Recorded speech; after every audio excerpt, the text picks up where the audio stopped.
And with just 8 days to go until Election Day, recent polls in Virginia's political races show some tightening. According to a new Watson Center poll out today, Democratic gubernatorial nominee Abigail Spanberger is still leading by 7 points.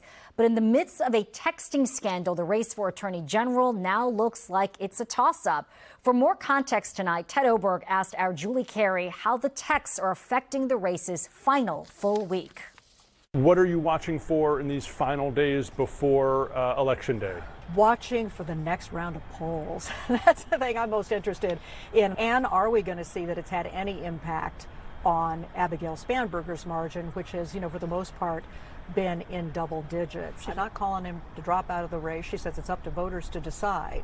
Abigail, when are you going to take Jay Jones and say to him, you must leave the race? We're talking about the car tax. And Ms. Spanberger's opponent has tried to exploit that. I mean, that recent ad of her standing silent on the stage as she's being asked repeatedly to say something about it, I think is an effective ad. Well, two very different tacks here then. So Winsome Earl Sears ad, yes, spotlighting the fact that that Spanberger was essentially silent on that issue. Abigail, what if he said it about your 3 children? Is that when you would say he should get out of the race, Abigail? Now, Jason Miyares doing something very different with it. He is appealing to Spanberger voters in his ad saying, hey, did you vote for Spanberger? Listen to this.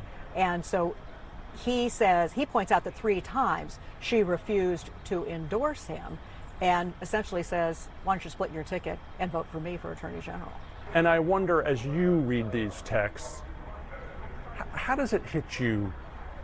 And I'm not asking you to weigh in politically, but just as the tone of that language was, I think, really something different in the political space.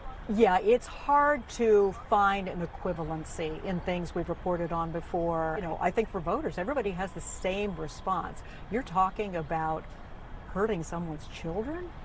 It's kind of beyond the pale. And you can watch the entire For More Context conversation with Ted and Julie and with a professional political opposition researcher who has 30 years experience. It's now streaming on NBC Washington's YouTube page.